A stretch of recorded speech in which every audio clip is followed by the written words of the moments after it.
Bonjour à tous, j'espère que vous allez bien et que vous avez passé une agréable semaine. À un jour du premier tour de l'élection, je vais faire un dernier tirage pour chaque candidat et je vais en profiter pour tester une nouvelle méthode. Alors avant de passer au tirage, je vais vous présenter un nouvel oracle que je vais utiliser pour la première fois aujourd'hui. Un oracle qui m'a été envoyé par la Manufacture des Merveilles. L'oracle s'appelle le Temporum. C'est un oracle conçu pour faciliter la datation et la prise de décision. Alors sur chaque carte, on retrouve une datation sur l'année, le mois, la semaine et une datation lunaire. Il y a aussi une jauge d'énergie, un indicateur passé, présent, futur et une réponse à la question par oui ou non.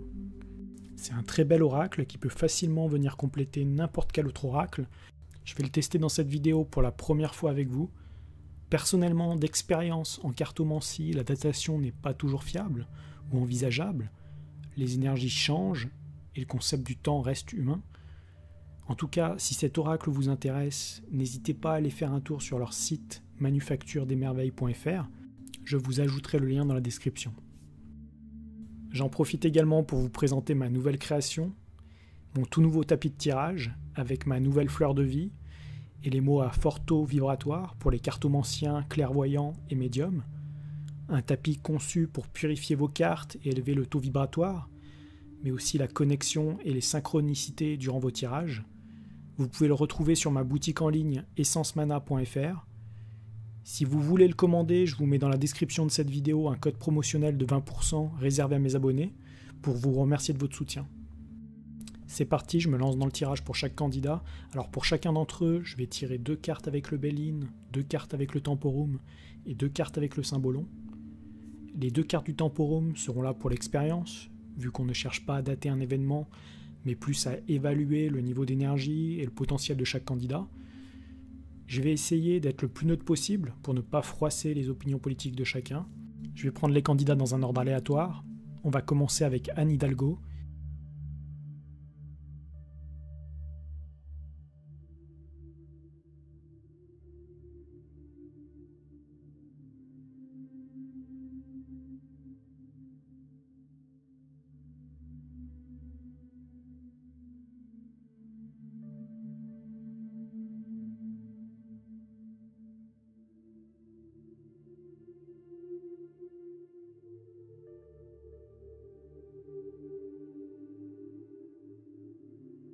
Pour commencer, l'oracle du Temporum nous livre 2 cristaux rouges. Le Bélin n'indique également rien de bien en sa faveur. La carte du despotisme évoque une position inconfortable, la honte, la résignation. La carte du trafic évoque le pouvoir, l'élection. La carte en bas à gauche du Symbolon est la carte de la dépression, qui évoque à nouveau la pétrification et l'enlisement. Et la carte en bas à droite du Symbolon également est la carte du fardeau, qui évoque la labeur, supporter son destin, le coin de l'oubli. Apparemment, elle ne va pas changer l'avenir. Ensuite, ce sera Marine Le Pen.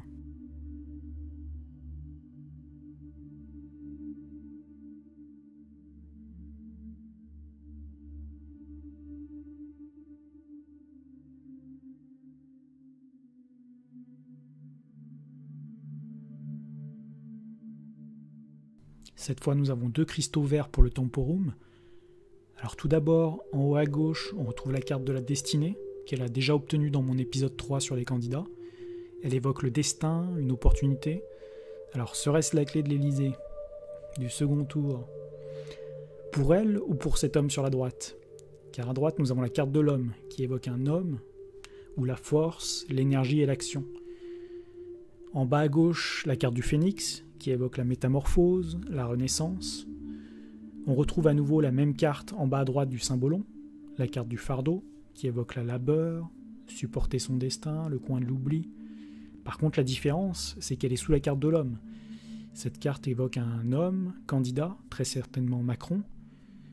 En tout cas, elle a un rôle important à jouer dans cette élection. Voyons pour Nicolas Dupont-Aignan.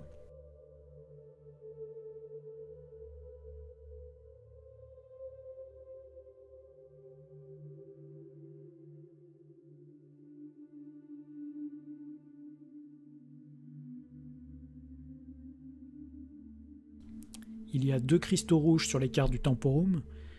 La carte de la paix évoque une énergie plaisante, l'entente, un accord. un trophée, la conscience tranquille. La carte de l'intelligence sur la droite évoque la transformation, les contacts, les échanges. En bas à gauche, nous avons la carte de la confession, qui évoque la responsabilité, l'aveu. La carte en bas à droite est celle de l'incompatibilité, mais aussi du mariage et du jour et la nuit. Alors malgré les choses positives qu'il apporte avec la carte de la paix et la carte de l'intelligence, il semblerait qu'il ne va pas être suffisamment soutenu au premier tour. On peut également nous parler d'une possible alliance. Autour de Valérie Pécresse,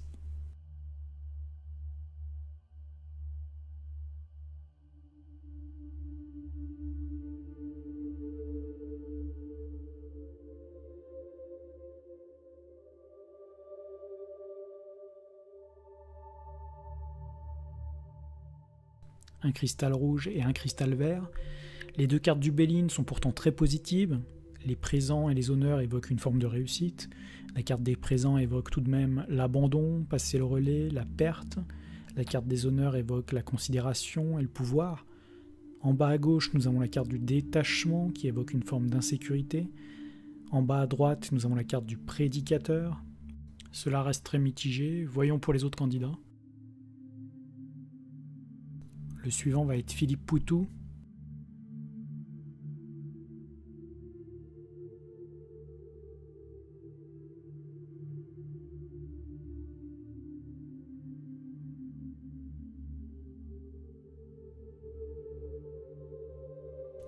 La carte du nouveau départ et des pourparlers évoque une nouvelle orientation avec accord et contrat. En bas à gauche, nous avons la carte du sommeil de la Belle au bois dormant qui évoque l'attente, le rêve, le désir. Rien de concret en fait. En bas à droite, nous avons la carte de la mystification qui évoque l'illusion, les dépipés, la tromperie, l'escroc, l'ordre dans le chaos. Sur la droite, il y a 3 meilleurs joueurs que lui. Rejoindre le trio de tête, c'est juste un désir, un rêve, comme l'évoque le côté gauche du tirage.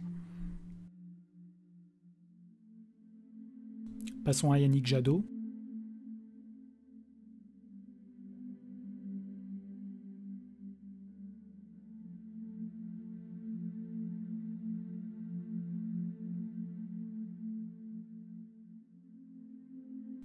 Déjà, il y a 2 cristaux rouges. Pour les cartes du Béline, en haut à gauche, il y a la carte de l'eau qui évoque le fantasme, l'illusion, le rêve, aller à la dérive. Cela est associé à la carte de la réussite. La carte en bas à gauche est celle du séducteur qui évoque le diable, le fanatisme, mais surtout l'illusion à nouveau. On retrouve à nouveau la carte du fardeau qui évoque la labeur, supporter son destin, le coin de l'oubli. Elle est sous la réussite et un cristal rouge. Ce n'est donc pas une victoire. La colonne de droite évoque au contraire la défaite. Le prochain est Jean-Luc Mélenchon.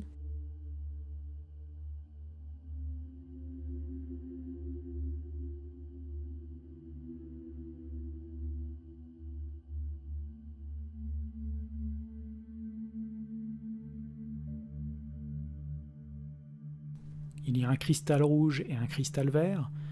Alors tout d'abord, la carte en haut à gauche, c'est la carte du bonheur qui évoque de la réussite et du succès. À droite, nous avons la carte du changement qui évoque une transformation, une révolution, du changement. Entre guillemets, c'est juste à côté de son programme qui dit qu'un autre monde est possible. En bas à gauche, nous avons la carte de la matière et de l'esprit. Cela évoque les sectes, mais dans ce contexte, les personnes qui le soutiennent. Il y aura donc déjà un fort soutien de la part de ses électeurs. À droite, nous avons la carte de l'attachement, qui évoque le côté négatif de cet attachement à vouloir tout révolutionner. On peut également interpréter l'illustration de la carte, qui évoque une forme de réussite. Est-ce qu'il y aura assez de voix comptabilisées pour Mélenchon ? Cela semble serré pour l'instant en vue de ce tirage. Maintenant, passons à Éric Zemmour.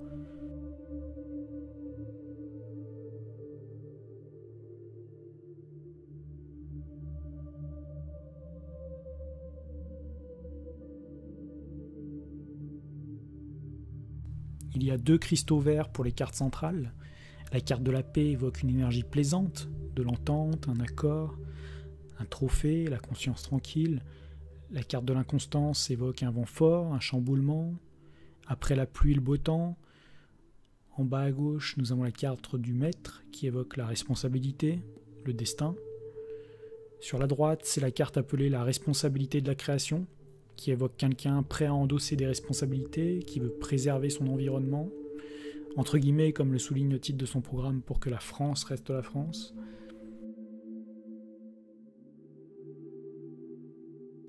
Pour Nathalie Arthaud,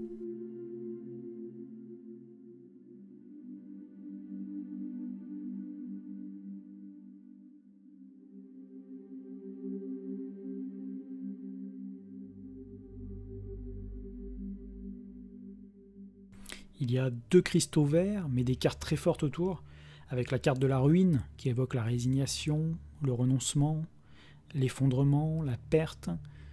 Sous la carte de l'intelligence, elle a la carte de l'affliction, qui évoque les difficultés, l'invalidité, le manque de contact. Le messager, le facteur qui est blessé et ne peut pas réussir à délivrer son message.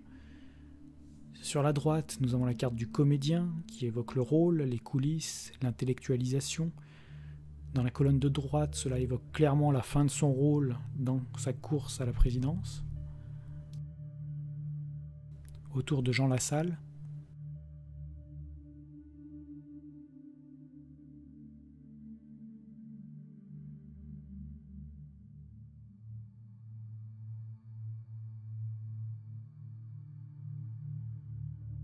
la carte de l'eau évoque le fantasme, l'illusion, le rêve, aller à la dérive. À droite, la carte de l'infortune qui évoque l'adversité, la résignation, le renoncement.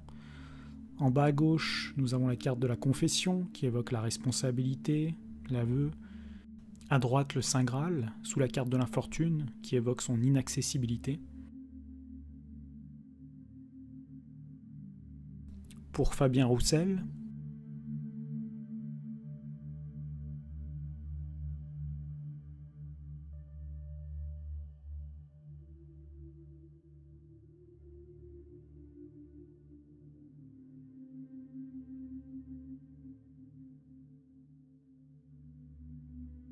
nous avons à nouveau la carte de l'eau qui évoque le fantasme, l'illusion, le rêve, la campagne qui va à la dérive.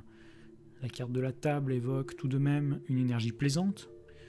En bas à gauche, la carte du fou qui évoque la liberté, le départ.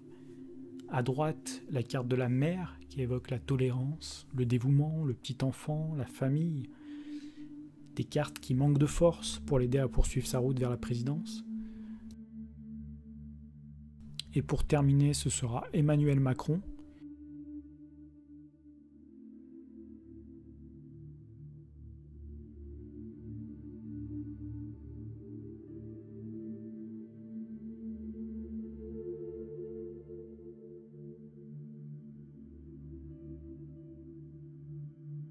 Le Béline lui offre 2 cartes vénusiennes, la carte de la famille qui évoque la société et les Français.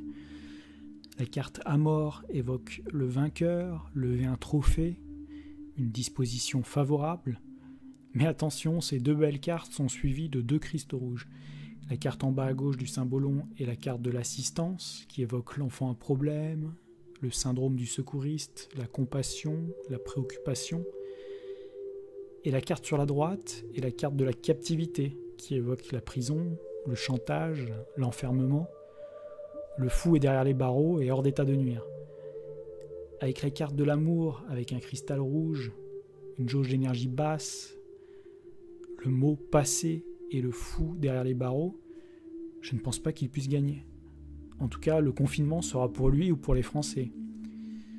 Ce sera à vous de choisir, votez bien. Ce tirage est terminé. C'était le dernier tirage pour les candidats à la présidentielle 2022.